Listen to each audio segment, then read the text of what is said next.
ठीक है। एग्जाम में जो हमारा जो क्वेश्चन आएगा ना, तो एग्जाम में क्वेश्चन में क्या देखेंगे हम लोग, अपने उसमें हमारे सेटअप कैसा बन के आ रहा। तो नई शिक्षा नीति में कैसा रहा सेटअप बन के, 20 नंबर का काम हमारा पहले आएगा। तो 20 नंबर में क्या करेंगे, हमारे उसमें अलंकार आएंगे, रस आएंगे, छंद आएंगे, ये सब हमारे आने वाले। तो पहले एक बार अलंकार देख, साथ साथ नोट करते रहना मेरे। अलंकार, तो अलंकार में क्या है, अलंकार वैसे भी हम किसी चीज को सुंदर बनाने के लिए उसमें अपनी तरफ से कुछ शब्दों को जोड़ते हैं। ऐसे ही हिंदी की भाषा को भी सुंदर करने के लिए अलंकार लगाए जाते हैं। तो अलंकार में देखो, अलंकार पहला अलंकार क्या, उपमा। पहले नंबर पे हमारे सिलेबस में कौन सा अलंकार है, उपमा। हमारा परसों का पेपर है ना भाई, हिंदी का सुबह का, उपमा अलंकार। हिंदी में एक खास बात क्या है, नंबर अगर अच्छे लाने हैं तो बहुत आसानी से आ जाएगा। हमारा हिंदी सब्जेक्ट ही तो है, लेकिन अगर हिंदी में गड़बड़ नंबर हुए तो माफी नहीं मिलती भाई, क्योंकि हिंदी अपने हमारी मातृभाषा भी है और हमारी तो क्षेत्र भाषा भी है। तो उपमा अलंकार क्या है, जो किसी से हम किसी की उपमा करें, माना तुलना करें किसी से, कि भी देखो ये इसका ऐसा है, उपमा अलंकार। उपमा अलंकार में क्या होगा, जहां में की उपमान से तुलना की जाए, कंपेयर किया जाए। ठीक, अब इसमें तुलना करने का मतलब क्या है, जैसे यहाँ पे हमारा दिया है ना कि मैंने एग्जाम्पल बोला कि हरिपद कोमल कमल से, उपमेय कौन है, कोई व्यक्ति भी हो सकता है। ठीक है, कोई व्यक्ति भी हो सकता है भाई। इसकी तुलना हम किसी से करें, किसी वस्तु से कर रहे हैं, तो वो हो गया उपमान हमारा। हमने एग्जाम्पल के रूप में ज्यादा दिमाग में नहीं लगाना, बहुत सिंपल शब्दों में कर लो, हरिपद कोमल कमल से। हरिपद कोमल कमल से मतलब हरिपद माने भगवान विष्णु के लेकर है, उनके जो पैर हैं वो कमल से कोमल हैं। यहाँ पर इसकी तुलना कर दी, इससे इसकी उपमेय की उपमान से तुलना कर दी, माना हरिपद की तुलना किससे करी है, कमल से कोमल है। कमल से कोमल है, कमल अपने आप में अलग है और पैर अपने आप में अलग है, पर उसके जैसे कोमल है। ठीक, कौन सा अलंकार है, उपमा अलंकार है। क्लियर। दूसरा अलंकार की बात करें तो क्या आ गया, रूपक। कौन सा अलंकार, रूपक। रूपक अलंकार में क्या कह रहा है, वो कह रहा है कि जब उपमेय की उपमान से भेद रहित आरोप हो। ठीक है, कैसा हो, भेद रहित आरोप, माना ये ऐसा ही है, जैसा हम कह रहे हैं वो बिल्कुल वैसा ही है। तो क्या लिख देंगे, जब या जहां उपमेय का उपमान से भेद रहित, हिंदी है इसकी मात्रा को बहुत ध्यान रखेंगे भाई, बाकी चीजों में मात्रा छूट दे जाए पर हिंदी के पेपर में मात्रा छूट दे, नंबर काटेगा तुरंत। इसलिए क्या करना है, हिंदी के पेपर में मात्राएं ठीक। उपमेय का उपमान से भेद रहित आरोप हो, ये क्या मतलब है इसका, इसका मतलब है कि वो जैसा है वैसा ही हो। तो हमने क्या कहा, एग्जाम्पल देख लो इसका, चरण कमल बंदो हरिराई। चरण कमल बंदो हरिराई, हमारी जो क्लास है किसके लिए, हाई स्कूल क्लास का सेटअप कर रहे हैं हम हिंदी का। ठीक है, क्योंकि हाई स्कूल क्लास के अंदर 3 ही अलंकार है यूपी बोर्ड के अंदर, उपमा, रूपक और उत्प्रेक्षा। कितने हैं, 3। उपमा है, रूपक है, उत्प्रेक्षा। उपमा समझ में आ गया, जब उपमेय की उपमान से तुलना की जाए, हरिपद कोमल कमल से। सिंपल सी बात है, हम लोग क्या साइंस साइड के स्टूडेंट हैं, साइंस साइड के टीचर हो गए, हमको हिंदी का एक बहुत अच्छा मेथड, हिंदी हमारी मातृभाषा, इसको नहीं सीखेंगे तो कैसे करेंगे। तो इसके लिए कोई रट्टा नहीं मारना, समझना है खाली, और कभी जीवन में हिंदी को भूलोगे नहीं फिर अलंकार को। ऐसे रूपक के अंदर क्या कह रहा है, जो उपमेय में उपमान का उपमेय का उपमान से भेद रहित आरोप हो, तो उपमेय में उपमान का भेद रहित आरोप माने चरण कमल बंदो हराई, भगवान हरि के चरण कैसे कमल से है और उनकी मैं वंदना करता हूँ, कमल से चरणों की मैं वंदना करता हूँ, ये कह रहा है रूपक में। तो आपको ज्यादा नहीं ये दिमाग में रखना है कि तुलना कर रहा है या सीधे सीधे कह रहा है कि वैसे ही है, तुम रवि के जैसे हो या तुम रवि ही हो। तो रवि ही हो तो इसमें क्या होगा, रूपक हो गया, और रवि जैसे हो तो उपमा हो गया। और तीसरा मैंने क्या बोला, उत्प्रेक्षा अलंकार, उतार लिया था ये वाला। उत्प्रेक्षा और देख लो, उत्प्रेक्षा जहां संभावना की जाए वहां संभावना कर रहे हैं। एक में तुलना करी, एक में भेद रहित आरोप कर दिया और एक में संभावना। उपमेय में उपमान की संभावना की जाए, जो उपमान है उसकी संभावना की जा रही है, तो कैसे होगा? जहां उपमेय में उपमान की संभावना, हमने कहा कोई चीज है हमारी वह उसके जैसी है। इसमें अच्छा एक एक तरीका और है पहचानने का इसका, तो यह क्या है? मनु मानो जनु जानो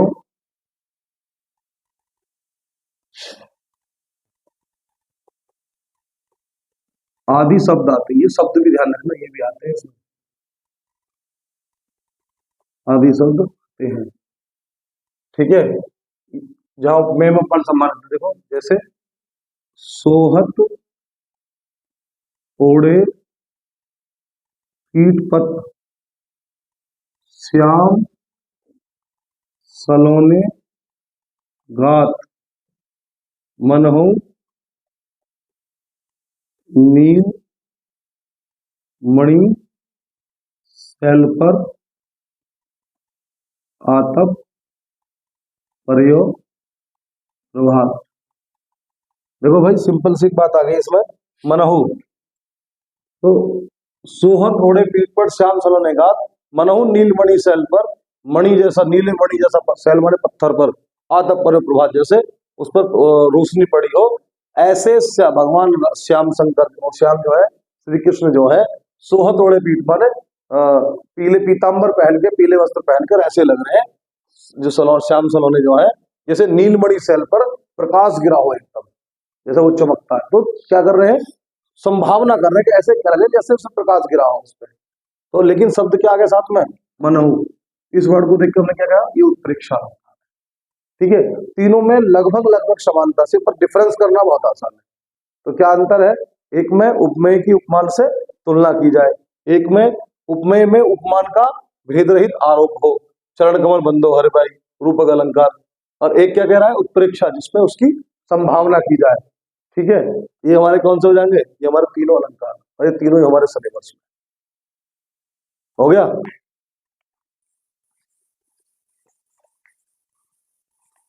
सुधारो जल्दी। तो हमें क्या करेगा? अब जो नया पद्धति आई है हमारी उसमें हाई स्कूल के अंदर, उसमें एक सिंपल सा मेथड है। हमारे सामने क्या कहेगा? वो क्वेश्चन देगा, हमें तो ऑप्शन पर टिक लगाना है। तो ऑप्शन पर टिक लगाने का मतलब क्या हो गया? कि जो हमें लग रहा है भाई, या तो एग्जाम्पल देगा या उसकी परिभाषा लिखेगा। जैसे उसने कहा कि जहां उपमेय में उपमान की संभावना की जाए, इसमें कौन सा अलंकार है? नंबर 1 दे देगा वो रूपक, नंबर 2 दे दिया उसने उत्प्रेक्षा, नंबर 3 दे दिया उसने उसमें अपना ये उपमा। तो आपने क्या करा? इसमें कौन सा अलंकार है? उत्प्रेक्षा, और इतना बताना। ठीक है ना, तो एग्जाम्पल लिखने की टेंशन है ना कुछ है। हो गया ये तो। अब देखो ऐसे ही हमारे पास आता है रस। रस कहते हैं बड़े रस लेके बात कर रहा है, ऐसी हिंदी के अंदर रस भी आते हैं। अब रस क्या होता है भाई? रस अपने आप में क्या है कि एक सेटअप है, अपनी बात को किस व्याख्या में हम लोग कह रहे हैं। माना तुम्हें खुशी है, तो अपनी बात कैसे कहोगे? खुशी खुशी में कहोगे। तो रस की परिभाषा क्या हो सकती है अगर हमसे कहेंगे? पहले तो इसका स्थायी भाव। नंबर 1 में बात करूं मैं, हास्य रस। कैसा? हास्य रस। अब हास्य रस से क्या होता है? हंसी की बात हो रही है, तो हम क्या बोलेंगे? जब किसी प्राणी, वस्तु, स्थान आदि को देखकर या घटना को देखकर हमारे मन में क्या आती है? हंसी आती है, या हास्य भाव उत्पन्न होता है, तो वहां कौन सा होता? हास्य रस होता है। तो क्या लिखेंगे? जब, बहुत सिंपल डेफिनेशन, किसी प्राणी, वस्तु या स्थान या घटना,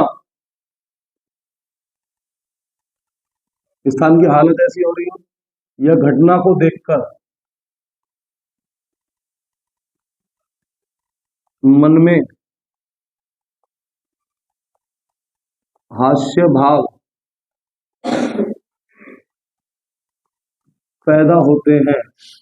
जब किसी प्राणी, वस्तु, स्थान, घटना को देखकर या उनकी स्थिति को देखकर, देखो टेढ़ा मेढ़ा ही जा रहा है कोई, किसी की नाक मुंह में घुस रही है, तो क्या होगी, मन में हंसी सी आ गई, सुन के हंसी आ गई, देखो तो क्या हुआ, हास्य भाव पैदा होते तो क्या होता, हास्य रस होता है।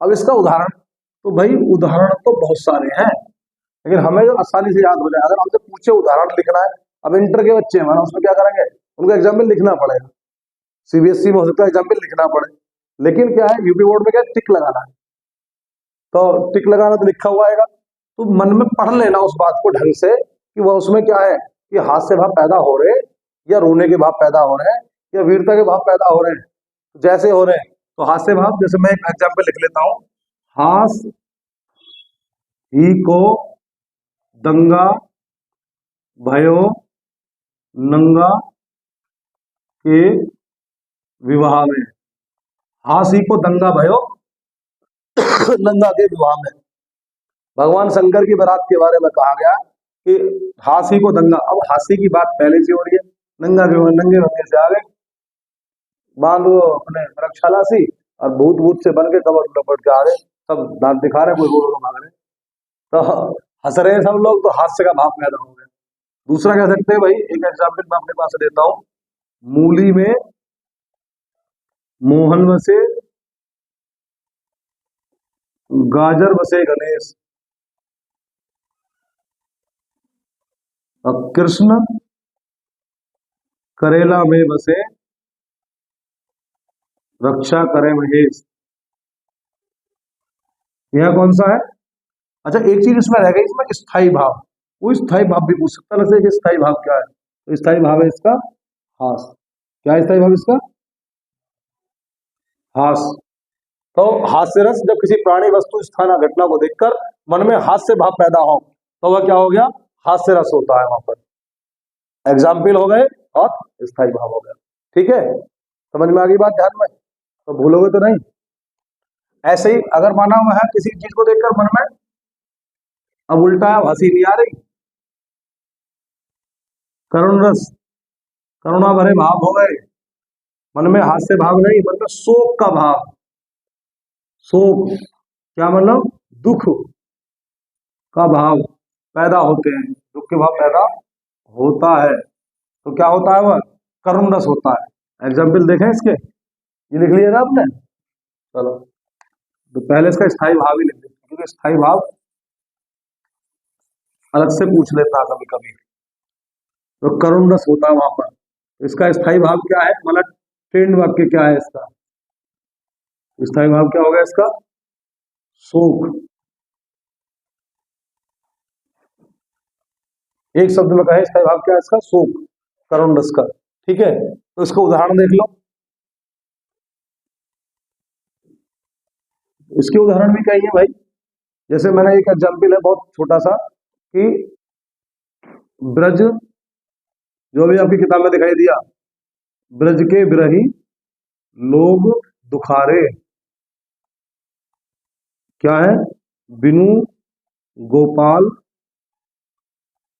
ठगे से ठारे, ब्रज के बिरही लोग दुखारे, बिनु गोपाल ठगे से ठारे, ब्रज के माने ब्रजवासी जो भगवान श्री कृष्ण के जाने से बड़े दुखी हैं, और ऐसे खड़े हैं जैसे बावले से किसी ने ठग लिया हो उनको, तो कैसा लग रहा है, इमोशनल सा मामला हो गया ना, शोक का विषय हो गया, दुख का विषय है ना, तो क्या हो गया ये, करुण रस।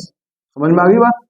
ऐसे अगर मैं दूसरा देखूं तो एक एग्जाम्पल हो रहा है, मणि खोई भुजंग सी जननी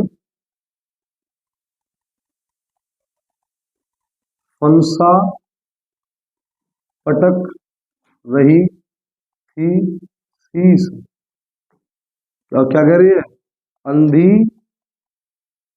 आज बनाकर मुझको क्या न्याय किया तुमने जगदीश, मणि खोए भुजंग सी जननी फंसा पटक रही थी शीश, अंधी आज बनाकर मुझको क्या न्याय किया तुमने जगदीश, तो दुख की बात प्रकट हो रही है, तो कौन सा रस है यहाँ पर, करुण रस। ठीक है, उतार लीजिए इसे, तो करुण रस पहचान में आ जाएगा अपने आप ही अलग, कि जहां पर कहीं पर शोक की बात हो रही हो, दुख की बात हो रही हो, है ना, कोई घटना को देखकर ऐसा हो, कहीं अभी देखा कुछ दिन पहले वो मौत वाला विषय आया, तो क्या हुआ, एकदम इमोशनल सा बिहेवियर हो गया, तो मतलब एटमोसफेयर कैसा हो गया, एकदम बड़ा दुख में। तो किसी घटना को सुनकर, देखकर, सुनकर भी लिख सकते हैं यहाँ पर, किसी घटना को देखकर, सुनकर, है ना, सुनकर मन में जो शोक भाव, दुख के भाव पैदा होते हैं, तो वह क्या आता है, करुण रस आ जाता है। ठीक है ना, हो गया। ऐसी एक और रस है हमारे सिलेबस में, वीर रस। कैसा है, वीर रस।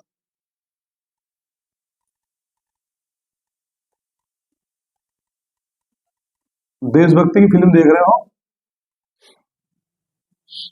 हाँ भाई, देशभक्ति की फिल्म देखे तो क्या हो जाएगा, मन में ऐसा आएगा, वाह आज ही आर्मी ज्वाइन करनी है। व्यक्ति, वस्तु, स्थान, वस्तु क्या, पिस्टल विस्टल देख ले, को देखकर मन में शौर्य का भाव, वीरता का भाव, शौर्य, वीरता का भाव पैदा होता है, तो क्या कहलाता है, वीर रस कहलाता है। स्थायी भाव क्या है इसका, शौर्य, पराक्रम। अब कोई कहेगा कि एग्जाम्पल तो पुराने वाले हैं, तो भाई ना हटा दो, पुराने की छोड़ो। करुण रस का, वीर रस वाले को क्या था, वीर रस जो वीरता की बात करते हो। ठीक है, अब जैसे एग्जाम्पल क्या हो सकता है इसका, सन्नी देओल की फिल्म में कहा, क्या कहा, दूध मांगो खीर देंगे, कसीर मांगो चीर देंगे, ऐसे ही डायलॉग था ना, तो वही वीर रस का उदाहरण हो सकता है।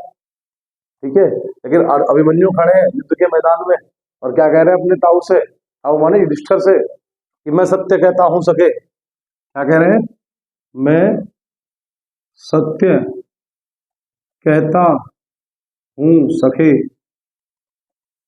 सुकुमार मत जानो मुझे, मत जानो मुझे,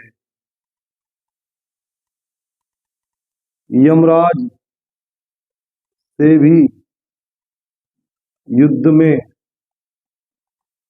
प्रस्तुत सदा मानो मुझे, है और की तो बात क्या, गर्व में करता नहीं, है और की तो बात क्या, गर्व में करता नहीं, मामा निस्तात से, मामा निज तात से, तात माने ताऊ के लिए कहा, समर में, समर माने युद्ध, डरता नहीं, समर में डरता नहीं। क्या कह रहे हैं वो, मैं अभिमन्यु, मैं सत्य कहता हूं सके, सुकुमार मत जानो मुझे, इस सके मैं सत्य कह रहा हूं, ये बावला बालक मत मानो, सुकुमार मानो बच्चा, यमराज से भी युद्ध में प्रस्तुत सदा मानो मुझे, माना यमराज से भी युद्ध में मान लो प्रस्तुत मुझे, है और कोई तो बात क्या, गर्व में करता नहीं, और तो बात छोड़ो, मामा निस्तार से समर में डरता नहीं। इंटर किताब खोल के पढ़ रहे हो, ठीक है, ये क्या हो गया हमारा, वीर रस हो गया। वीर रस माने जहां वीरता की बात है, वह कैसे भी हो सकता है, तो मैंने अभी कहा तुमसे, ऐसी एक अभिरस में तुम्हारे इतने ही रस है सिलेबस में, और नहीं तो भयानक रस भी है, जिसमें भयानकता की बात दिखाई, जैसे माना हनुमान जी जब लंका पे चढ़ गए, तो लंका वाले घबरा रहे हैं, डर रहे हैं उनसे, क्या कह रहे हैं फिर, बालाजी विशाल विकराल जाल जाल मानो लंक लीर विष्णु देखो रसना पसारी है।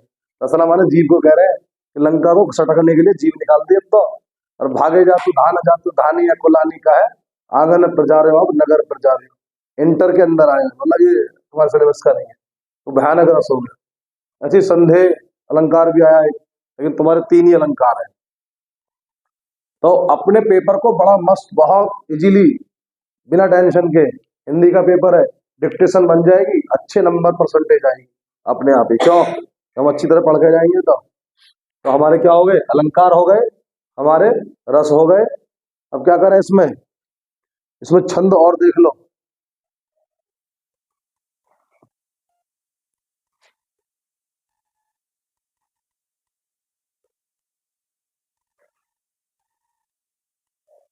एक होते उपसर्ग, ठीक है, और एक होते प्रत्यय। उपसर्ग कौन से हो, जो शब्द के आगे लग जाए, और प्रत्यय कौन से हो, जो शब्द के पीछे लग जाए। तो एक दो बार उपसर्ग देख ले कौन कौन से हैं। हो गया ये वाला, ठीक है भाई, चलो बताते हैं।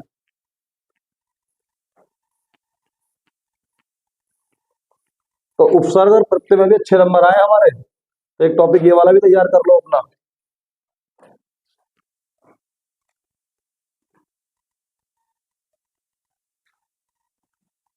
उपसर्ग व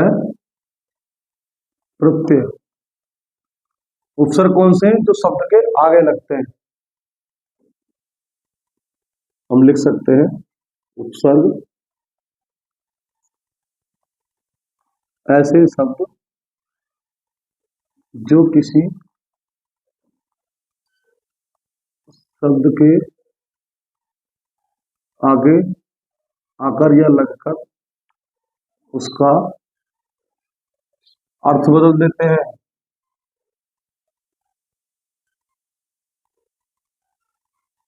या आगे लगाए जाते हैं, तो किसी शब्द के आगे लगाए जाते हैं, ऐसे भी लिख सकते हैं,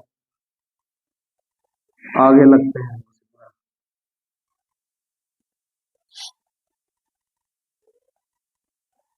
उपसर्ग वैसे होते कौन कौन से, तो हमारे टीचर ने पढ़ाए थे भाई, ऐसे तुम भी याद कर लो। प्र प्रा अप सम अनु अव निस निर दुस दुर वी आंगे नी सु उत अभि अति प्रति पारी उप। ये सारे कौन है, उपसर्ग है। प्र प्रा अप अब निस निर दुस दुर सु उत अभि प्रीति पारी उप।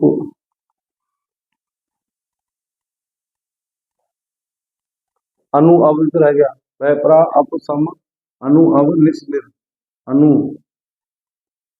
निस निर दुस दुर वी आगे नी, वी आगे नी, वो भी रह गया अभी।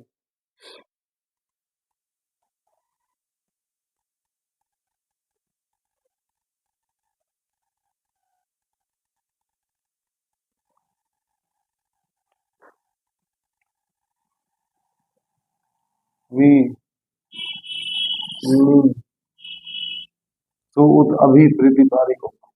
ये सब क्या है, शब्द के वह वो शब्द है जो शब्द के आगे लगकर उसका स्थान बदल दे। जैसे कार शब्द है, और इसमें क्या लगा दिया, उपसर्ग जोड़ दिया। तो उपसर्ग लगने के बाद कैसी हो गई, उपकार,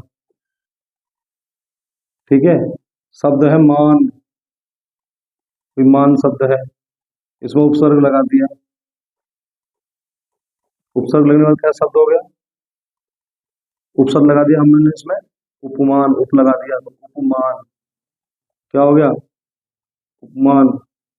या अप लगा दिया तो अपमान, ठीक है। तो इस तरीके से कार में अब लगा दिया उपसर्ग मैंने वी, तो क्या हो जाएगा, तो विकार, तो विकार हो जाएगा। तो ऐसे हमें पहचान भी देंगे कि उपसर्ग कौन कौन से हैं, अगर आपने उपसर्ग याद कर लिए। तो पे प्रा अपसम अनु अब निस्निर, पे प्रा अपसम, सम तो रह गया, पे प्रा अपसम अनु अब निस्निर दुस दुर वी आगे नहीं सु उत अभिप्रीति पारी उप। ये हमारे क्या है, उपसर्ग है। इस शब्द के 2 नंबर फ्री के नंबर है, अगर आप हल्का दिमाग लगाना, इनको एक बार रट्टा मार लो, इसमें दिमाग को याद कर लो भाई ये क्या है। ये हमारे उपसर्ग है, शब्द को निकालने में आसानी होगी। कहीं पर निराकार है तो निर और आकार, निरा नहीं है कभी भी उपसर्ग, उपसर्ग है निरा। जैसे ये कहीं लिख रहा है निराकार, कहीं उपसर्ग क्या है इसमें, तो उपसर्ग है निर, और प्लस के शब्द क्या है, आकार।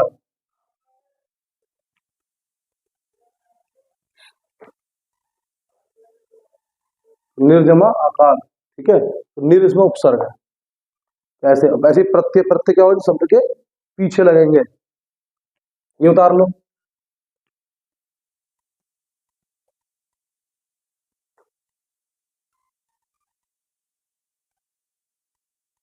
तुम्हारा पेन ना चल रहा?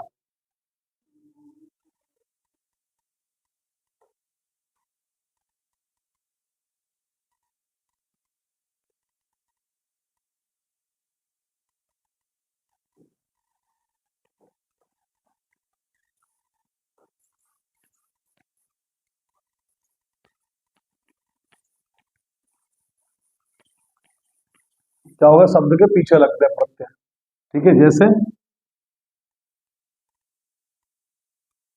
मतलब उस कोई भी वाक्य होगा उसके पीछे उसके लग जाएंगे प्रत्यय। प्रत्यय तुम्हारा सब्जेक्ट सिलेबस में है भी ना शायद।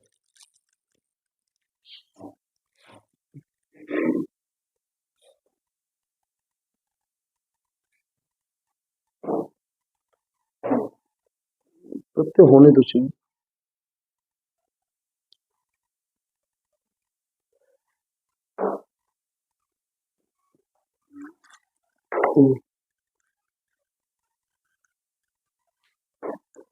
प्रत्यय है ही ना तुम्हारे सिलेबस में भाई, समास है।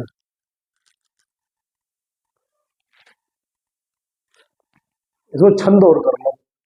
ठीक है, अब छंद क्या चीज है भाई?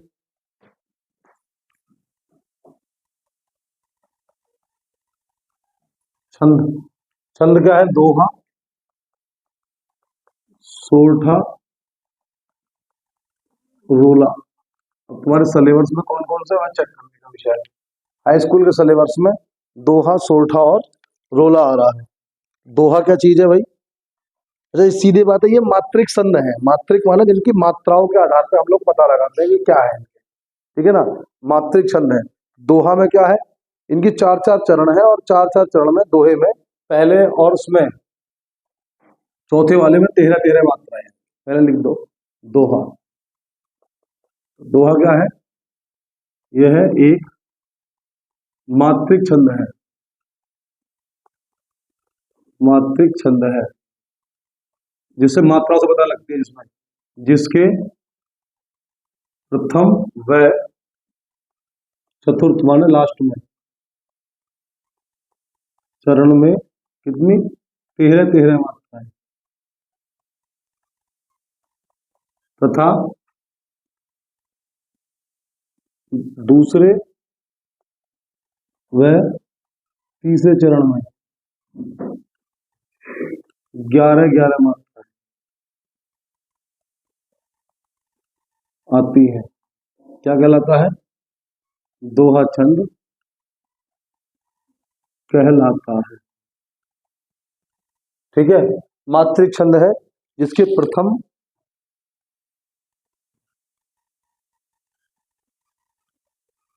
में चीज गलत होगी,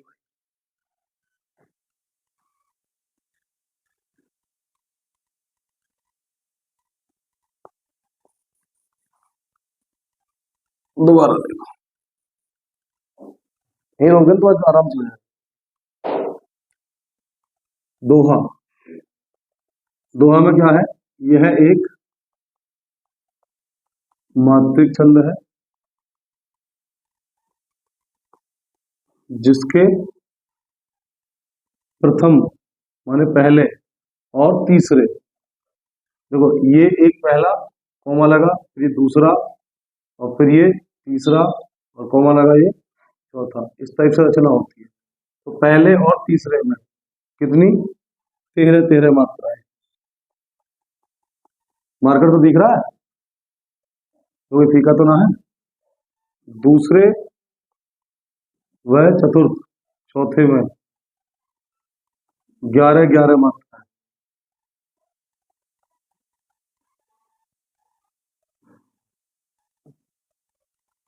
होती है। तो क्या होता है फिर ये होता है दोहा छंद कहलाता है।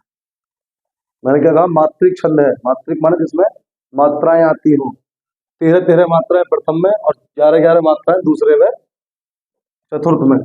एग्जाम्पल देख लो, मेरी भव बाधा हरो। चलो मात्रा लगानी भी सिखाता हूँ। मेरी भव बाधा हरो, राधा नागरी सोए।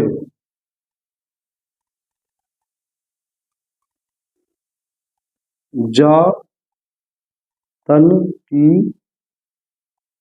झाई परें श्याम हरित दुति हुई। मेरी भव बाधा हरो राधा नागरी सोए, जातन की झाई पर है श्याम हरित दुति हुई। अब इसे मात्रा कैसे लगाओगे? देखो, अगर मात्रा लगानी सीख गए तो काम हो गया। जो बड़े की मात्रा है, बड़ी वाली मात्रा है बोलते हैं जैसे, वह सब किससे लगती है? इस ऐसे एस टाइप से दीर्घ स्वर बोलते हैं, दीर्घ मात्रा है। ये दो की मात्रा लगती है, इसको डिनोटेड बाई टू। और एक सिंगल से डंडा कहीं हो, आधी मात्रा हो, है ना, सॉरी मतलब छोटी वाली मात्रा, छोटे ऊ की मात्रा, छोटी ई की मात्रा, है ना, एक अक्षर की मात्रा, तो उसे एक से लिखते हैं। इसको इस तरीके से केवल एक सिंगल स्टेप कर देंगे। ठीक है, तो गिने जरा मात्रा है। ए सिंगल अक्षर है, एक, दो, पहले मैंने शॉर्ट से ही लिया। बड़ी की मात्रा दो, दो, दो, दो दो चार, दो छह और दो आठ, आठ और एक नौ, नौ और दो 11, और एक ही मात्रा 12 13। कोई बात समझ में आई?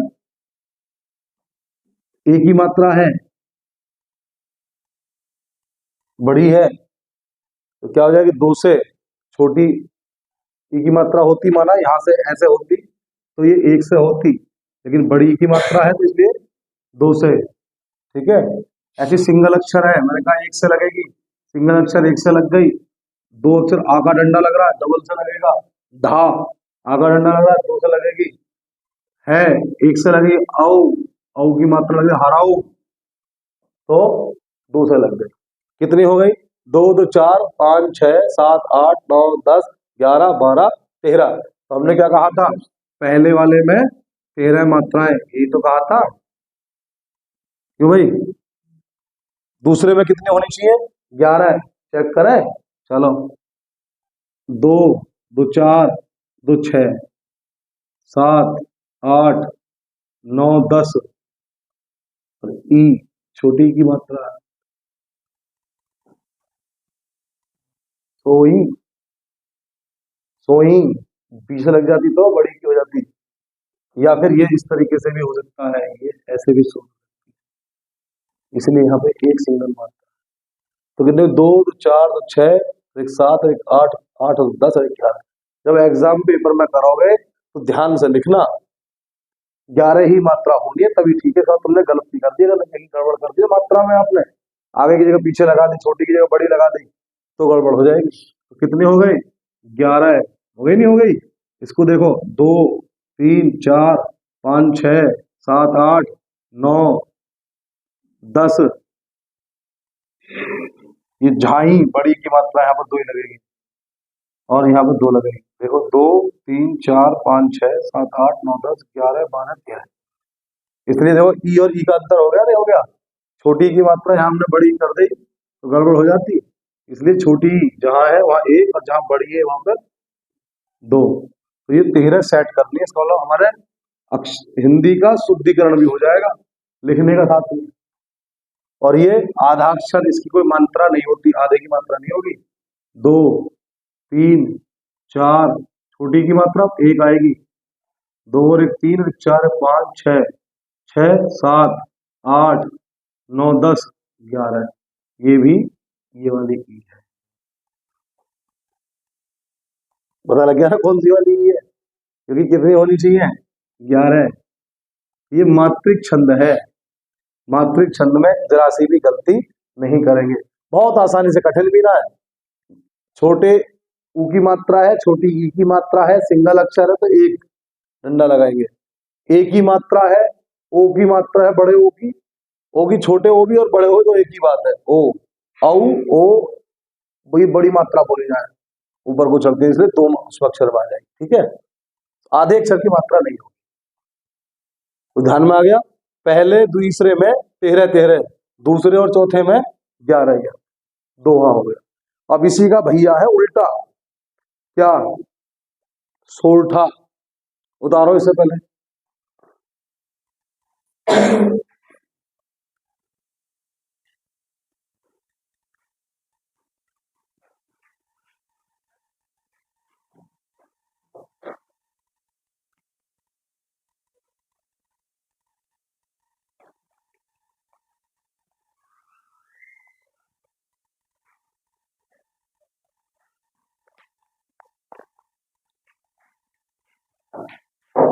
तो क्या कर सकते हैं हम इसे उल्टा लिख दो, इधर का इधर लिख दो, इधर का इधर लिख दो।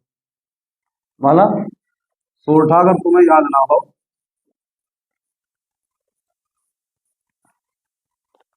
इसे लिख दो इधर।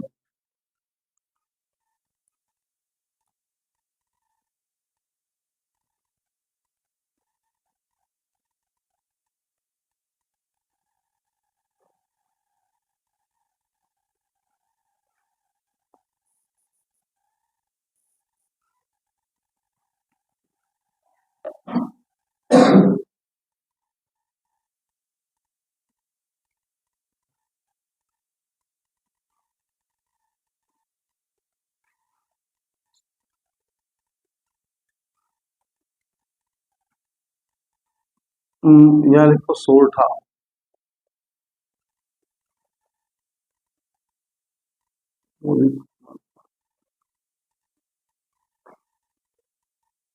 प्रथम है, तीसरे में 11-11, और द्वितीय उसमें उल्टा, जस्ट उल्टा। ये दोहे का उल्टा है, लिख भी सकते हैं। यह है दोहे का उल्टा है। राधा नागरी सोए, 2 2 4 2 6 1 7 8 9 10 11, हो गई 11। मैंने उसको इधर का इधर कर दिया बस। तो पहले और तीसरे में कितनी 11 है? 2 3 4 5 6 7 8 9।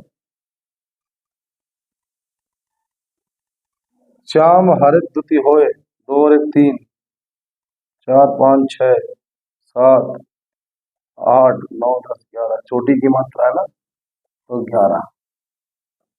या तो ऐसे ही दोहे को उल्टा करके लिख दो। ऑप्शन में पूछेगा तो उसकी मात्रा गिन लेना। फिर कह रहा हूँ छोटी ई की मात्रा की या छोटे ऊ की मात्रा की क्या होगी? सिंगल डंडा हमने देखा ना, ये रहा छोटी की मात्रा, ये लग रही है, ये रही एक सिंगल, आधे अक्षर की मात्रा नहीं है। तो आपको गिनना बड़ा आसान है, 11 13। अब क्या होगा, पहले और दूसरे चौथे, पहले और तीसरे में 11-11, और दूसरे और चौथे में 13-13 मात्राएं होंगी। ठीक है, ये कौन सा होगा? सोरठा हो गया हमारा। और नहीं तो याद करने के लिए कर सकते हो, भगवान राम की स्तुति में आता है ना लास्ट में, मुदित मन मंदिर चले, जानी गौरी अनुकूल सी है। ये है ना, जानी गौरी अनुकूल सी है, हिये न हरसी जाए कहीं, हिये न हरसी जाई कहीं, मंजुल मंगल, मंजुल मंगल मूल बाम अंग फरकन लगे। और आजकल बहुत क्रेज चल रहा है, सब लोग क्या पढ़ रहे हैं? हनुमान चालीसा। तो हनुमान चालीसा का जो पहला दोहा है, क्या है? क्या हनुमान चालीसा का पहला दोहा? हाँ जी भाई, जय हनुमान ज्ञान गुण सागर से शुरू होती है, लेकिन शुरू वैसे कहाँ होती है? श्री गुरु चरण सरोज रज। कहाँ शुरू करेंगे? श्री गुरु चरण सरोज रज, फिर आएगा निज मन मुकुल सुधारी। श्री गुरु चरण सरोज रज, निज मन मुकुल सुधार, वर्णव रघुवर विमल जसु। आ जाएगा जो दायक फल चारि। एक ये हो गया, श्री गुरु चरण सरोज रज, निज मन मुकुर सुधारी, वर्णव रघुवर विमल जसु, जो दायक फल चारि। ये सब क्या है? ये दोहा हनुमान चालीसा का पहला सा शुरू हुई, माना दोहे से। ये दोहा है, आपको हनुमान चालीसा याद है, समझ लो दोहा भी तुम्हें याद है। ठीक है, और ऐसी लास्ट में जब आता, पवन तनय संकट हरण मंगल मूर्ति रूप, ठीक है, वो भी क्या है? वह भी दोहा है। तो हम लोग पढ़ भी लेंगे, हनुमान चालीसा भी याद हो गई है ना हमें, हमारा दोहा भी याद हो गया। पवन तनय संकट हरण मंगल मूर्ति रूप, राम लखन सीता सहित हृदय बसौ सुरभूप। माने हमने दोहा भी याद कर लिया, हनुमान चालीसा। तो हनुमान चालीसा के शुरू के दो माने, एक तो ये श्री गुरु चरण सरोज राज, निज मन मुकुल सुधार, वर्णौ रघुवर विमल जसौ, जो दायक फलचार। नंबर दूसरा, बुद्धिहीन तनु जानिके सुमिरौ पवन कुमार, बल बुद्धि विद्या देहु मोहि, हरऊ कलेश विकार। ये क्या हो गया? दूसरा वाला दोहा हो गया। ठीक है, और तीसरा दोहा कौन सा है? लास्ट में, पवन तनय संकट हरण मंगल मूर्ति रूप, राम लखन सीता सहित हृदय बसौ सुरभूप। तो तीन हमारे तीनों दोहे हो गए क्लियर। तो ऐसे तीन दोहे कर लिया हमने, तो एक की बात कर रहे थे भाई, और चौथा मैंने ये लिखा ही है आपको, मेरी बाधा आ रहा। और फिर भी अगर दूसरा भगवान राम की स्तुति आती है, श्री रामचंद्र कृपाल भजवन हरण भव्य दारुणम, उसके लास्ट वाला सबसे लास्ट में ही होता है, जानी गौरी अनुकूल सिय हर सही न जाए कहीं, ये हर सी ना जाए कहीं, मंजुल मंगल मूल बाम अंग पर कर लगे। तो यह भी याद कर लिया आपने, तो ये क्या हो गया? ये सोरठे का उदाहरण है भैया। किसका उदाहरण है? सोरठे का। भगवान राम की स्तुति में है। और हनुमान चालीसा जो शुरू होती है, जय हनुमान ज्ञान गुण सागर, जय कपीस तिहु लोक उजागर, रामदूत अतुलित बल धामा, अंजनी पुत्र पवन सुत नामा। 4 लाइन लिख लो शुरू की, 4 लाइन, 16-16 मात्रा किसकी हो जाएंगी? ये चौपाई हो जाएगी। अगर चौपाई तुमसे पूछे तो ध्यान रखना, हनुमान चालीसा की 4 लाइन लिख दो। जय हनुमान ज्ञान गुण सागर 1, जय कपीस तिहु लोक उजागर 2, नंबर रामदूत अतुलित बल धामा, और नंबर 4 में अंजनी पुत्र पवन सुत नामा। ये क्या हो गई? चौपाई हो गई। तो दोहा, सोरठा, चौपाई, मतलब तीनों इसी से निकालना। ठीक है, तो ऐसे ये सोरठे का हो गया। एक इसमें रोला लिखा हुआ है भाई, तो रोला लिखिए जरा, रोला क्या कह रहे हैं? रोने वाला रोला नहीं, रोला हो गया कि 24-24 मात्राएं होती प्रत्येक में, और कट लगता है 11 और 13 का। ठीक है, ये भी मात्रिक छंद है, रोला भी। इसमें कितनी मात्राएं हो गई? इसमें मात्राएं हो गई 24।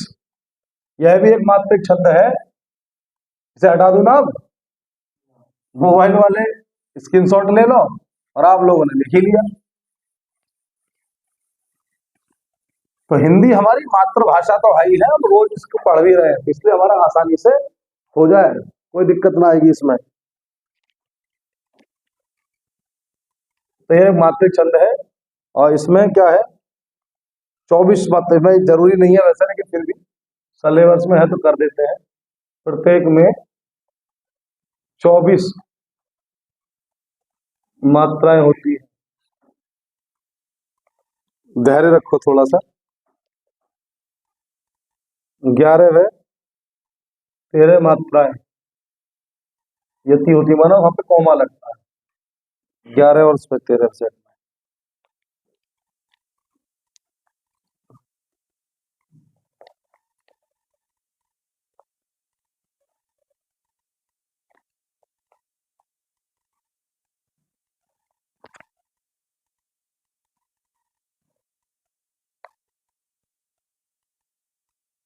उदाहरण देख लो, को पाप ही, उतने से ही तुम्हारा काम हो जाएगा, लेकिन फिर भी भाई सलेवर से प्राप्त सुनी जय मगन धावत, मगन धावत, बनी बनी बावन वीर, बढ़त चौचंद मचावत। ठीक है, अब इसमें मात्रा चेक कर लो जरा इसकी। बहु पापी पंचतत्व प्राप्त सुनी जग मन धावत, इसमें 11 बनाओ जरा, इसमें 13, यहाँ 11, यहाँ 13, और टोटल 11 + 13 24, 11 + 13 24। ये कौन है? रोला। मैंने यहाँ सोलठा ही लिखा, छोड़ रखा इधर। ये क्या है? रोला।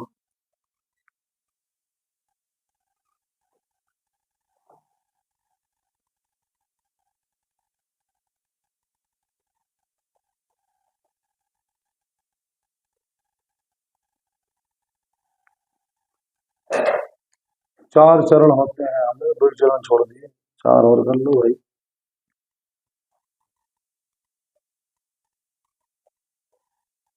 फिर ताकि ताकि लोथ, नहीं तो ये बन जाएगा सोठा।